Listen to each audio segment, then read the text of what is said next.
E aí, já entendeu o que é busca local? Vamos conhecer algoritmos de busca local? Tá curioso? Assiste o vídeo até o final.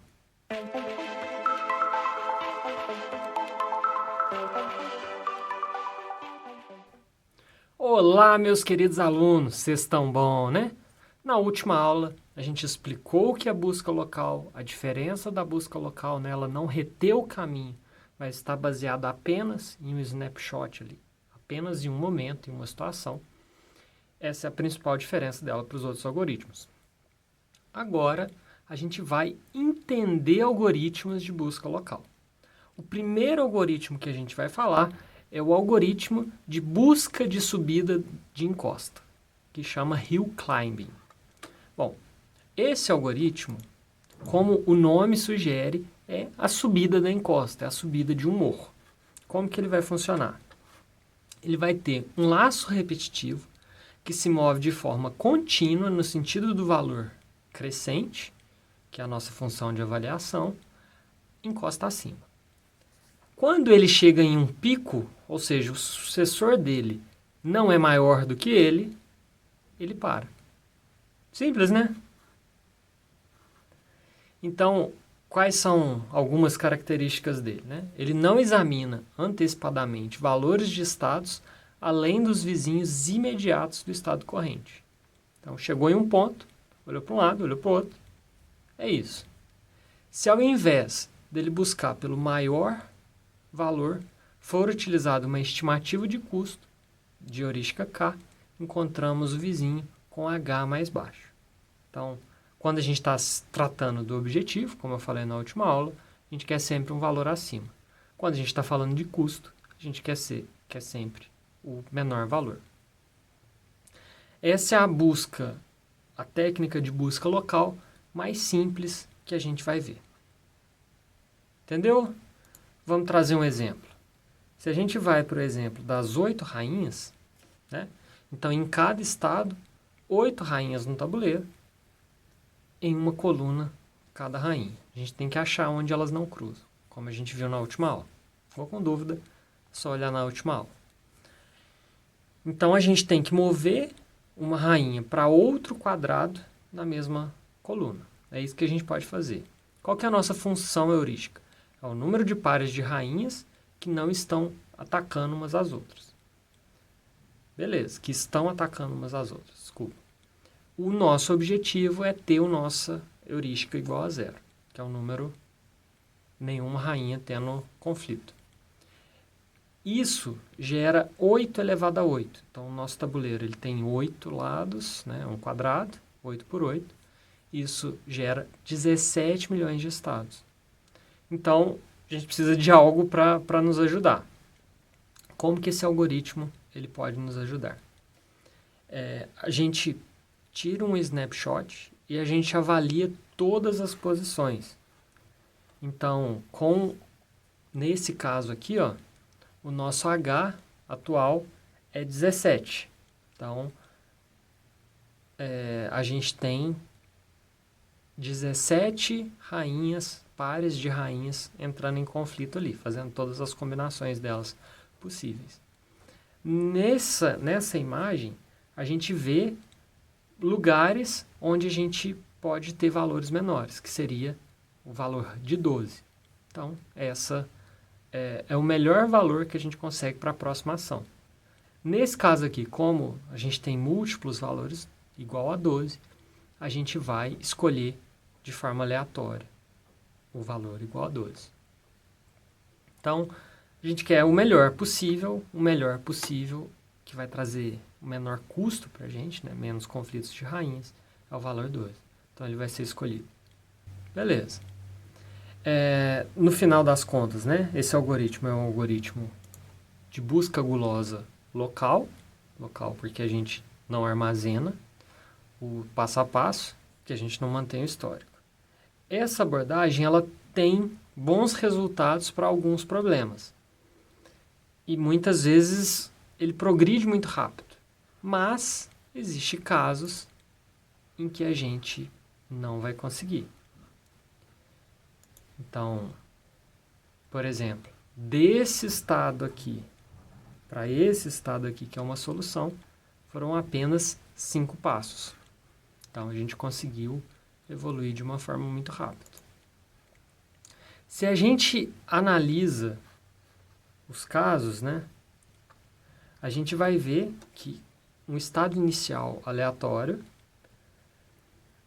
ele vai ficar preso em um mínimo local. Lembra aquele exemplo que a gente passou, que tinha só duas rainhas que estavam conflitando. Mas não adiantava a gente mudar só elas, a gente precisava de mudar outras rainhas. Isso vai acontecer em 86% das vezes. Então, apenas em 14% das possibilidades que ele vai trazer uma solução para a gente. E quando ele traz, ele já traz em uma média de 4 passos. Então, ele chega muito rápido. Para 17 milhões de estados, ele alcança uma solução muito rápida. Então, os dois problemas que a gente tem com esse algoritmo é quando a gente tem mínimo e máximo local, ou a gente tem planície. Porque se ele não melhora, ele para, né? Então, esse é o critério de parada dele. Então, por exemplo, se a gente começou nesse estado, ele vai subindo, subindo, subindo, subindo, chegou aqui. Como ele não aceita um valor pior, ele nunca vai alcançar o máximo global. É importante a gente trazer aqui que, em alguns casos, o máximo local e o máximo global, eles são valores próximos. Aqui são valores bem distantes, né? Se a gente olha esse gráfico aqui, depende da escala que a gente está utilizando, mas são valores distantes. E aí a gente tem soluções alternativas para ele. A gente pode considerar a planície, né? Se não piorou, você continua progredindo, que é o que a gente chama de platô, que é um planalto. Mas a gente deve tomar alguns cuidados, porque existe um risco de loop, e a gente deve ter um limite desses movimentos laterais, para a gente não cair nesse loop. Essa é a forma da gente melhorar. Essa melhoria, ele já traz, nesse caso que a gente trouxe, né, ao invés de resolver só 14% dos casos, o problema das 8 rainhas, ele vai passar a resolver 94% dos casos relacionados ao custo, né?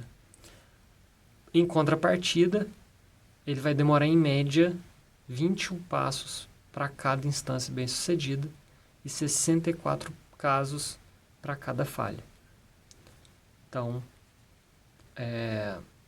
dá para melhorar. A gente tem algumas variantes dele. O subida de encosta estocástica, que a gente vai escolher de forma aleatória os movimentos encosta acima. E aí, dependendo, a probabilidade de seleção vai variar dependendo da declividade do movimento.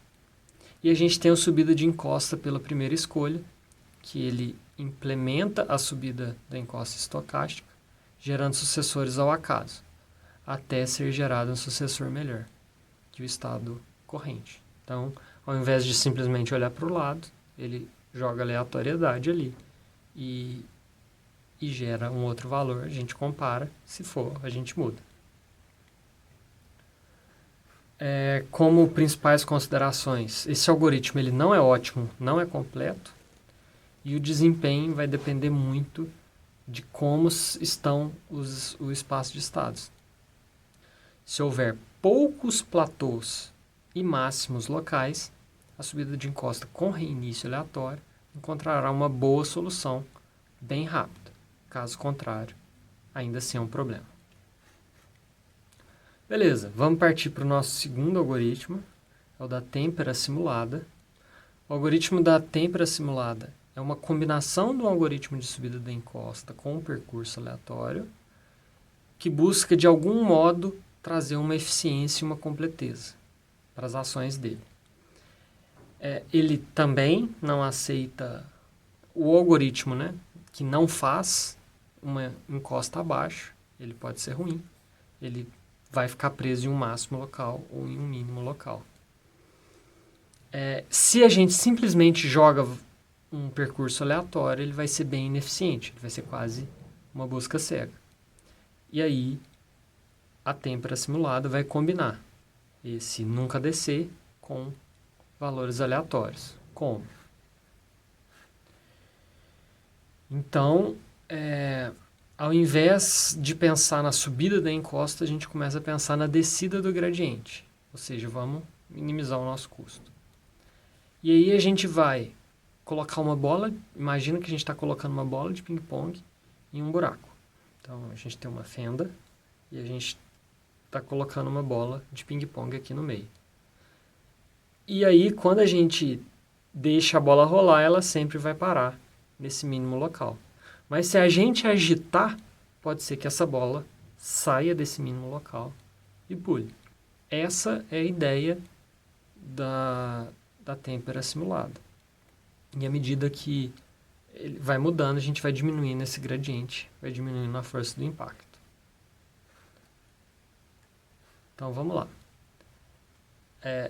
No início a gente agita com bastante força para ela sair desse mínimo local e depois a gente vai diminuindo até que a gente tenha um valor, que é o nosso mínimo ou o nosso máximo. Seria como se a gente estivesse baixando a temperatura. Então, qual que são os 6 passos dele? A gente vai ter um laço de repetição mais interno do algoritmo, que é semelhante à subida da encosta. E cada vez que ele escolher um movimento, ele vai escolher um movimento aleatório. Se esse movimento aleatório melhorar a situação, ele vai ser aceito. Caso contrário, se não melhorar, ele aceitar de alguma probabilidade menor do que 1. Então, próximo de 1, mas menor do que 1. Caso essa busca traga uma má qualidade, a gente vai diminuindo o valor de 1.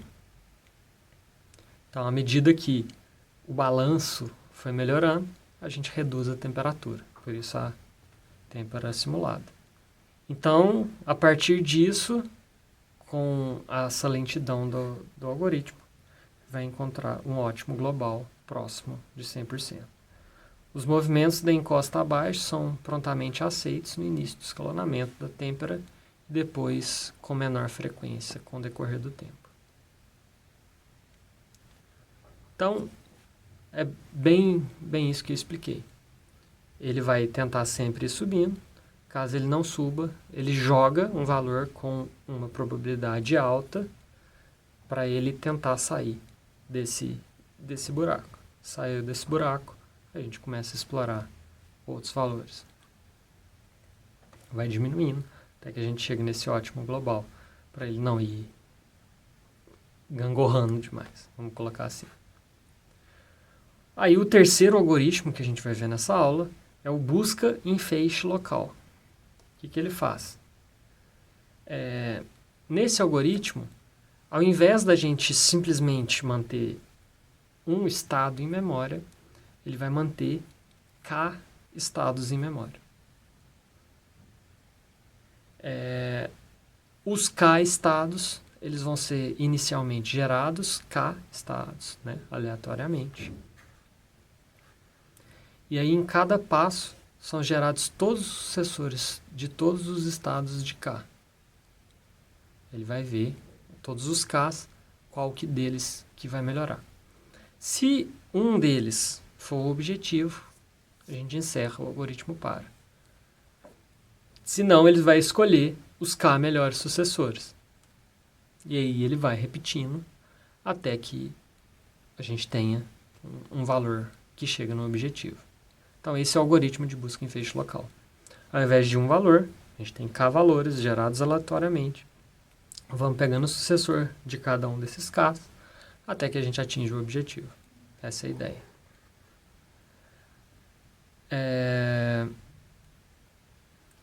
Então, na sua forma mais simples, o busca em feixe local ele pode sofrer por falta de diversidade entre esses K estados.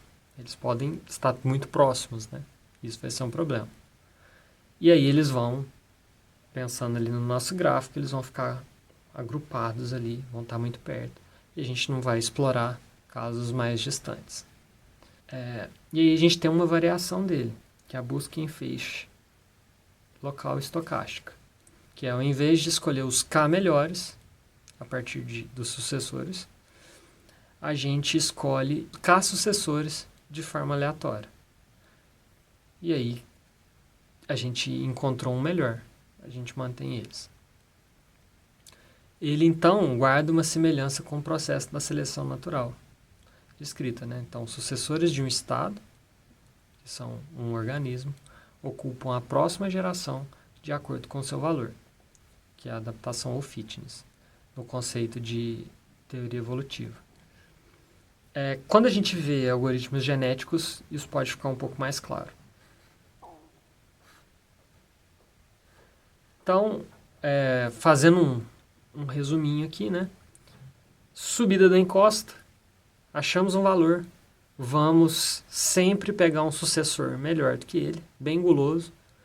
Chegou em um lugar onde ele é o pico, né? Ninguém é melhor do que ele, ou ninguém é melhor do que ele. Pode ser um pico, que o outro é menor, ou uma planície, que o outro é igual, ele para. Existem variações, mas o algoritmo é esse. O segundo é o da têmpera, que ele chegou em um valor, e aí a gente meio que agita a bola para ver se a bola sai desse mínimo ou desse máximo para alcançar valores melhores. Então, com isso a gente já consegue sair de mínimos e máximos locais para chegar. Então a gente aumenta bastante a nossa probabilidade de ter um máximo ou mínimo global. No caso da busca em feixe local, a gente tem K valores. E aí o algoritmo natural ao invés de manter 1, vamos manter K valores e a gente busca os sucessores desses K valores. A tendência é que a gente encontre um máximo ou um mínimo global. Qual que é o grande problema dele? É se esses K valores, que foram aleatoriamente introduzidos inicialmente, eles estiverem muito próximos. Então a gente pode ficar preso ali em um máximo ou mínimo local. Gerando eles aleatoriamente, os sucessores aleatoriamente cada vez, a gente diminui essas chances. Espero que esse vídeo ajude vocês. Os algoritmos são algoritmos relativamente simples, não tem muita complexidade. Obrigado você que ficou até aqui. Por favor, curte, compartilha e deixa um comentário aí. É isso aí? Valeu!